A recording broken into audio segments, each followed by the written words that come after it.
class, welcome you to the online session of Damodar Academy. Today we are going to study about light. Okay, this is for class 8. Okay, light. We all know that light is nothing but a source of energy which provides us the sense of sight. Means हम अपने environment में जब इधर उधर देखते हैं तो बहुत सारे डिफरेंट कलर के डिफरेंट ऑब्जेक्ट देखने को मिलता है। हम लोग वो सारे ऑब्जेक्ट को क्यों देख पाते हैं? There is only one reason, because of the presence of light we are able to see any object. ठीक है, तो जब हम लोग क्लास 8 में लाइट के बारे में पढ़ते हैं, सिंपली एक चीज समझ आइए, जो क्लास का स्टैंडर्ड इंक्रीज होता है, with increase in the standard of your class the nature of light will also change. For example, when we are in class 8 or 9 or 10, we study that light is nothing but a ray. Now what is ray?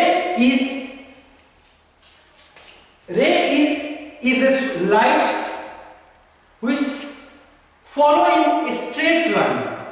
ठीक है, जब हम लोग क्या करते हैं, इस रे का कलेक्शन करते हैं, सिंगल सोर्स ऑफ लाइट जो मूव कर रहा है एक पर्टिकुलर स्ट्रेट डायरेक्शन में, उसको हम रे बोलते हैं। जब वही रे कंबाइन कर जाता है और फॉर्म करता है बीम्स को, ठीक है, बीम्स ऑफ लाइट बोलते हैं इसको। जब डिफरेंट रे, जब अलग अलग रे एक साथ कंबाइन कर जाता है, वो क्या बनाता है? Beams of light. ठीक है, और याद रखना हमेशा, for your standard, light always travel in the straight path. Okay, and light can also travel in vacuum with a speed of 3 × 10⁸ metre per second. Okay, this is the speed of light. Okay, now you all know that what is ray, what is beams. Beams is collection of rays, and rays is the smallest units of beams. Okay, जब हम लोग light को पढ़ते हैं तो with increase in class, जैसे हम लोग क्लास 8 में अभी क्या पढ़ रहे हैं, लाइट को सिंपली एज ए रे ट्रीट कर रहे हैं। जब क्लास 10 में जाएंगे वहां पर हम लोग क्या करेंगे, we treat light as a ray. जब हम लोग क्लास 11 में जाएंगे, we are going to see the wave nature of the light. When you are in class 11 में क्या देखेंगे हम लोग? वेव नेचर ऑफ लाइट देखेंगे, जहां पर हम लोग इंटरफेरेंस के बारे में पढ़ेंगे।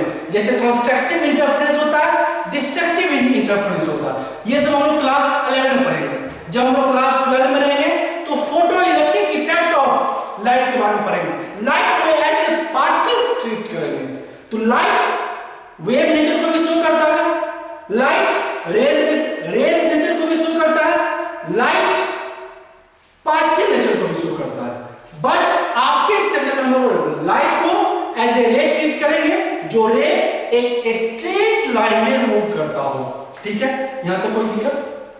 अब देखो, there are different source of light that present in our environment. For example, sun is one of the natural source of light. Means we get light from the suns. There is a nuclear fusion takes place inside the sun, which result in emission of light. So, sun is the main source of light in the universe. We all know that a star, that is the source of natural light. Okay, but now we are going to take the example of planet. Now you told me, can planet have its own light? No, my dear students, planet have it not its own light. For light, planet have to depend on a star, and sun is also an star.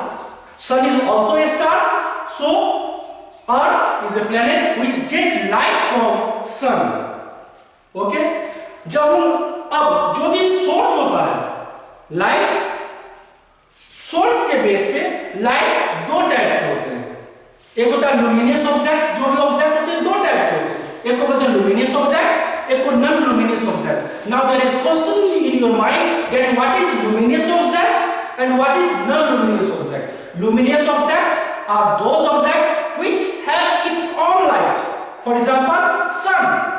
Sun does not get light from other object. Sun has its own light. That's why sun is called luminous object. And a star also have its own light. So a star is called luminous object. हमने winter के session में जुगनू को देखते हैं, एक कीड़ा होती है जो मूव करती है और बुझबन टाइप का लाइट देता है। वो क्या है? एक लुमिनियस ऑब्जेक्ट है। क्यों? क्योंकि उसके शरीर के अंदर एक केमिकल रिएक्शन होता है and because of that chemical reaction result in the production of the light. तो वो जुगनू क्या होगा? वो एक लुमिनियस ऑब्जेक्ट कहलाएगा। नॉन लुमिनियस ऑब्जेक्ट कैसे? फॉर एग्जांपल, अंधेरा हो जाती है, आप घर से बाहर निकलते हो तो क्या आप टॉर्च यूज करते हो? टॉर्च आपको क्या कर रहा है? For you torch is a source of light. क्या टॉर्च के पास अपना सोर्स ऑफ लाइट होता है? नहीं। टॉर्च लाइट कहां से होता है? There is a chemical reaction which going inside the battery which result in the emission of light. तो हम लोग क्या देखें कि जैसे टॉर्च है, टॉर्च क्या है? लुमिनियस सोर्स ऑफ लाइट है, मींस उसको अपना कोई सोर्स ऑफ लाइट नहीं होता। फॉर लाइट उसको क्या करना पड़ता है? किसी और पे डिपेंडेंट होना पड़ता है। जब किसी ऑब्जेक्ट को लाइट सोर्स के लिए किसी और ऑब्जेक्ट पे डिपेंड होना पड़ेगा, वैसे सोर्स ऑफ लाइट हम लोग क्या बोलते हैं? Non luminous source of object. और लुमिनियस सोर्स ऑफ ऑब्जेक्ट किसको बोलेंगे? जो लाइट के लिए क्या होगा? सिर्फ इंडिपेंडेंट होगा। For the production of light that type of object is called luminous object. ठीक है। अब क्या होता है? बहुत सारे ऐसा मटेरियल होते हैं जो अपने थ्रू लाइट को पास करा देते हैं, बहुत सारे ऐसे ऑब्जेक्ट होते हैं जिसके थ्रू लाइट पास नहीं करता है। फॉर एग्जांपल, ये वुड है, can a beam of light passes through this wood? The question is never. A beam of light never passes through this wood. Why? Because this wood is solid in nature and the particles is very close to each other, and this particle does not allow the light to pass through them. That's why this wood is an opaque object. Opaque means that object which does not allow light to pass through them. That type of object is called opaque object. What is the example? Wood is the best example. Bricks is the best example. And even your book, this book is also the best example because light cannot pass through this book. That's why this book is opaque substance. Now there is transparent substance. There are n number of objects through which light can pass. For example, the glass which is located on the window of your classroom. Through this glass, light pass from one side to another part. That's why this glass is an transparent substance. जैसे हम लोग क्या करते हैं? एक page ले लो, thin page, और इसको क्या करो? वाइल के अंदर डुबो दो, उसके बाद इसके आर पार जब नजर डालते हैं क्या देखते हैं? We are able to see the object which is behind this paper. That's why this paper is a transparent object. Now, transparent. There are some object which is called translucent object. And what is translucent? Translucent are those object जो क्या करता है? Partially light को अपने through pass करने जाता है। जैसे ये पेपर में जो हम लोग वाइल के अंदर डुबो देते हैं, क्या होता है? पार्शियली इसके थ्रू लाइट पास करेगा। जब पार्शियली करेगा तो वैसे ऑब्जेक्ट क्या बोलते हैं हम लोग? Translucent object. ठीक है। हम लोगों ने लाइट के बारे में कुछ देखा। अब देखो, जब हम लोग पढ़ते हैं तो क्लास 8 में हम लोग क्या पढ़ेंगे? एक चीज को पढ़ेंगे जिसको हम लोग बोलते हैं आपको reflection of light. Reflection of light. Reflection of light. When you are in class 10, then we are going to study about the reflection plus refraction of the light. There is difference between the reflection and refraction of the light. But now we are only focus ourselves on reflection of light. What is reflection of light? Consider your whiteboard as a mirror, and the other part of the mirror is shining. Okay, now suppose this is a mirror, a source of light, a light from some source come and incident on this whiteboard, and what do you suppose? That this whiteboard is nothing but a mirror. Okay, now let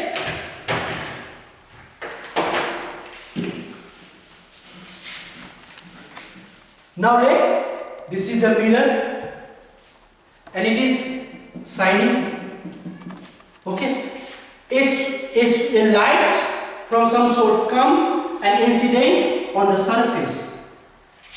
This is, and the light which comes from the source and incident on the surface is called incident ray. What it is? It is called incident ray. Okay, the ray which comes from the source of light and incident to the surface, that ray is called incident ray. My dear student, this incident ray, when it strike the mirror, it get reflected back. Okay, suppose in this direction this light get reflected. मानो कोई source से light आया, इस surface पे incident किया, after incident ये light क्या करेगा? जो ये सरफेस है इस लाइट को रिफ्लेक्ट बैक कर देगा.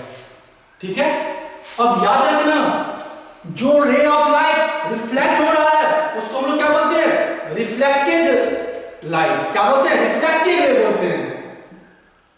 रिफ्लेक्टेड रे बोलते हैं. क्या बोलते हैं बेटा? रिफ्लेक्टेड रे बोलते हैं.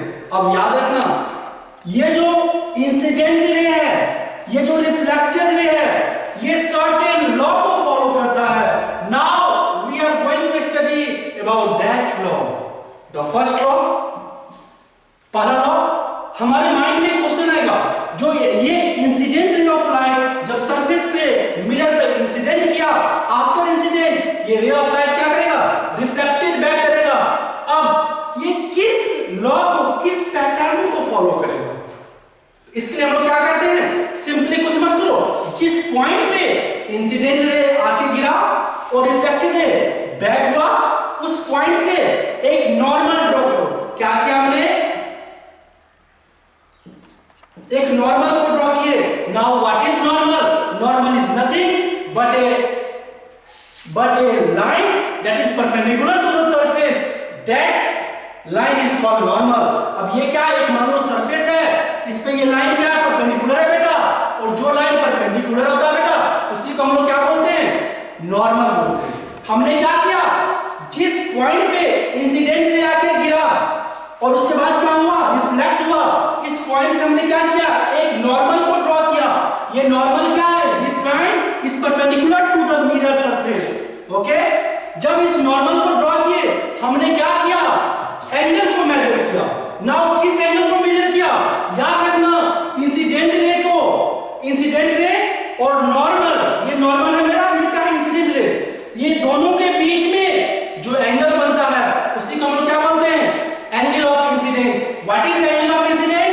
Angle of incident is the angle between the normal and the incident ray. हमेशा याद रखना, इस एंगल जो ये इंसिडेंट रे है, ये जो ये सरफेस के साथ बनता है, इसको हम लोग इंसिडेंट एंगल ऑफ इंसिडेंट नहीं बोलते. हमेशा याद रखना, एंगल ऑफ इंसिडेंट किसके साथ एंगल बनाया जाता है?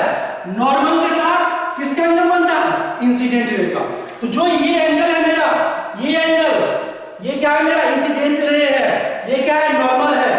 इंसिडेंट रे और नॉर्मल के साथ जो एंगल फॉर्म किया, कौन सा एंगल फॉर्म किया बेटा? ये एंगल.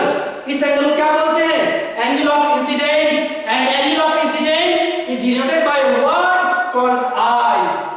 ओके, आई के द्वारा इस एंगल ऑफ इंसिडेंट को हम लोग डिनोट करते हैं. ठीक है, अब क्या होता है जब एंगल ऑफ इंसिडेंट हो जाती है? हमेशा इस चीज को याद रखना, लोग कंफ्यूज कर जाते हैं बेटा. किसमें? बहुत लोग जो इंसिडेंट में है और सरफेस के साथ जो एंगल बनता है उसको एंगल ऑफ इंसिडेंट करते हैं, बट वो एंगल ऑफ इंसिडेंट नहीं होता है. एंगल ऑफ इंसिडेंट किसके साथ बनेगा? इंसिडेंट किया सरफेस पे और जो नॉर्मल हमने ड्रॉ किया, दोनों के बीच के एंगल को हम लोग एंगल ऑफ इंसिडेंट बोलते हैं। अब एंगल ऑफ इंसिडेंट जानने के बाद हम लोग क्या करेंगे, angle of reflection. Angle of reflection क्या होगा, सिमिलरली याद रखना, रिफ्लेक्टेड रे नॉर्मल के साथ जो एंगल बनेगा, ये क्या है बेटा, नॉर्मल है, ये क्या है मेरा, रिफ्लेक्टेड रे है, दोनों के बीच का जो एंगल होगा यही एंगल को क्या बोलते हैं, angle of reflection. Now there is question that what is angle of reflection? Beta, angle of reflection is the angle made by the reflected ray with normal. Always remember, the angle made by the reflected ray with normal is called angle of reflection. Okay? अब जब ये experiment किया गया कि एक incident ray को किसी mirror के सरफेस पे इंसिडेंट किया गया, उसके बाद वो क्या किया, रिफ्लेक्टेड बैक किया, तो वो सब पैटर्न को फॉलो कर रहा था। वो पैटर्न क्या था, उसी को हम बोलते हैं फर्स्ट लॉ ऑफ रिफ्लेक्शन। क्या बोलते हैं बेटा, फर्स्ट लॉ ऑफ रिफ्लेक्शन। और फर्स्ट लॉ ऑफ रिफ्लेक्शन क्या बोलता है, angle of incident. What is angle of incident? Angle of incident is denoted by word I, and angle of incident is equal to angle of reflection. That is the first law of reflection. What is the first law of reflection? You must remember, angle of incident is equal to angle of reflection. Means the incident ray after जब वो किसी surface पे incident कर जाए, incident करने के बाद वो किस तरह डेविएट करेगा, रिफ्लेक्टेड बैक कैसे करेगा, रिफ्लेक्टेड करेगा वो नॉर्मल के साथ, जितना एंगल के साथ वो रे इंसिडेंट कर रहा है, जब वो रिफ्लेक्ट बैक होगा उतना ही एंगल बना के नॉर्मल के साथ वो रिफ्लेक्ट बैक कर देगा। मतलब क्या, जो ये एंगल है आपका और ये एंगल है, दोनों बेटा क्या होगा, equal, and that is the first law of reflection. What is the first law of reflection? First law of reflection state that angle of incident is equal to angle of reflection.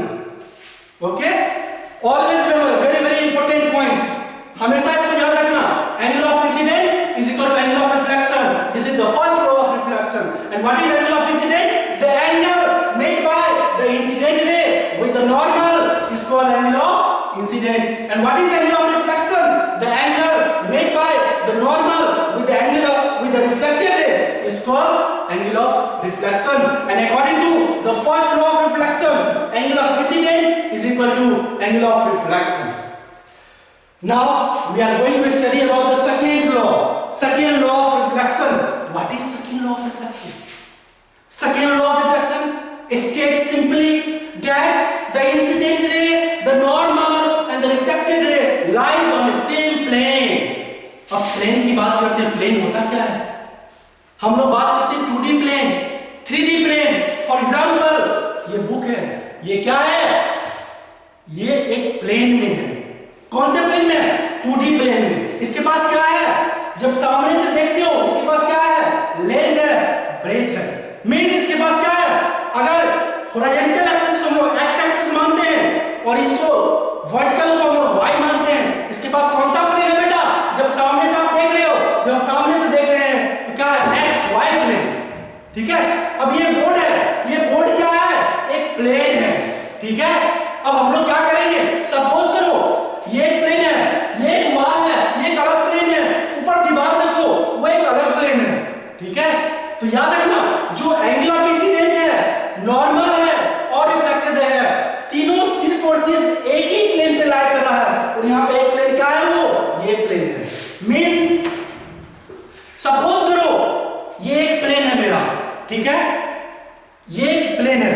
अब यहाँ पे देखो एक incident, ये मेरा green colour को हम लोग क्या मानेंगे, इंसिडेंट रे मानते हैं। सपोज करो ये इंसिडेंट रे है जो इस सरफेस के ऊपर आके स्ट्राइक किया, हम लोग क्या बोले, क्योंकि ये बुक क्या है, एक ऑप्टिक सब्सटेंस है, ये क्या करेगा, इस रे ऑफ लाइट को इंसिडेंट करने के बाद रिफ्लेक्ट बैक कर देगा। सपोज कर लो ब्लू कलर, जो ब्लैक कलर है मेरा, ब्लैक मार्कर है, वो कैसा है, रिफ्लेक्टेड रे है। अब देखो यहां पे देखो ये इंसिडेंट रे आया, ग्रीन कलर क्या था मेरा, इंसिडेंट रे था, आया सरफेस पे इंसिडेंट किया, क्या करेगा, following the first law of reflection क्या करेगा, angle of incident is equal to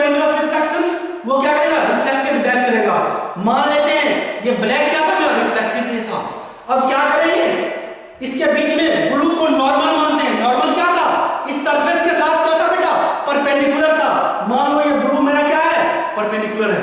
अब ये क्या होगा, देखो यहाँ पे ये इंसिडेंट रे है, ये रिफ्लेक्टेड रे है, ये क्या है मेरा नॉर्मल है बेटा, ठीक है। अब देखो मैंने क्या बोला था, एंगल ऑफ इंसिडेंट क्या था, the angle with the incident ray. Incident ray कौन सा मार्कर है, ग्रीन कलर का मार्कर है, वो किसके साथ एंगल बना रहा है, नॉर्मल के साथ। ये एंगल क्या कहलाएगा, एंगल ऑफ इंसिडेंट। और ये क्या रिफ्लेक्टेड रे है, ब्लैक कलर के क्या मैंने सपोज किया, ब्लैक कलर को मैंने सपोज किया रिफ्लेक्टेड रे, और ये ब्लू क्या है मेरा नॉर्मल है, जो कि सरफेस के साथ, ये बुक क्या है, ये ऊपर वाला सरफेस है, ये क्या रिफ्लेक्टेड रे है। तो फर्स्ट लॉ ऑफ रिफ्लेक्शन क्या बनेगा, ये एंगल इस एंगल के क्या है, बराबर है। सेकंड लॉ ऑफ रिफ्लेक्शन क्या बनेगा, ये इंसिडेंट रे है, ये नॉर्मल है, ये रिफ्लेक्टेड रे है। तीनों कहां पे लाई कर रहा है, इसी बुक के सबसे ऊपरी प्लेन पे, एक ही प्लेन पे लाई कर रहा है। क्या मेरा इंसिडेंट रे इस बुक पे लाई कर रहा है, नॉर्मल इस बुक पे लाई कर रहा है, क्या ये रिफ्लेक्टेड रे क्या उस दीवार पे लाई कर रहा है, नहीं कर रहा है, ठीक है। इसी को बोलते हैं हम लोग second law of reflection. Second law of reflection क्या बोलता है, incident ray, normal, reflected ray, all these three ray lies on the same plane, ठीक है। और यहां पे ये प्लेन है, तीनों इसी प्लेन पे लाई कर रहा है। क्या ऐसा है, मेरा इंसिडेंट रे यहां पे है, नॉर्मल यहां पे है, और रिफ्लेक्टेड रे यहां पे है, इस पॉइंट पे लाई कर रहा है। ये अगर ये यहां पे होता क्या होता, ये डिफरेंट प्लेन पे होता। क्या ऐसा है, नहीं है बेटा। अगर ऐसा होगा तो कभी angle of reflection angle of incident के बराबर नहीं होगा। मतलब क्या, अगर एक इंसिडेंट रे किसी दूसरे प्लेन पे चले जाए तो फर्स्ट लॉ भी क्या होगा, वायलेट कर देगा। इसलिए सेकंड लॉ ऑफ रिफ्लेक्शन क्या बोलता है, angle of incident, normal and angle of reflection और जो होता है इक्वल होता है, angle of incident angle of reflection equal होगा। सेकंड लॉ क्या बोलेगा, इंसिडेंट रे, नॉर्मल और ये रिफ्लेक्टेड रे, तीनों क्या करेगा, एक ही प्लेन पे लाई करता है। ये क्या है, दूसरा लॉ ऑफ रिफ्लेक्शन है, हमेशा याद रखना। इसके बाद हम लोग पढ़ने जाएंगे मिरर के बारे में। मेनली जो मिरर होता है, हम लोग क्या करते हैं, अपने डेली यूज के according to our comfort we change the shape and size of the mirror. For example, when we need a spherical mirror we make a spherical mirrors, when we need a plane mirrors we make a plane mirrors, when we want we require irregular shape of mirrors, at that time we need an irregular shape of mirror। क्या हम अपनी जरूरत, अपने requirement के according to mirror के shape को change करते हैं। इसलिए मिरर भी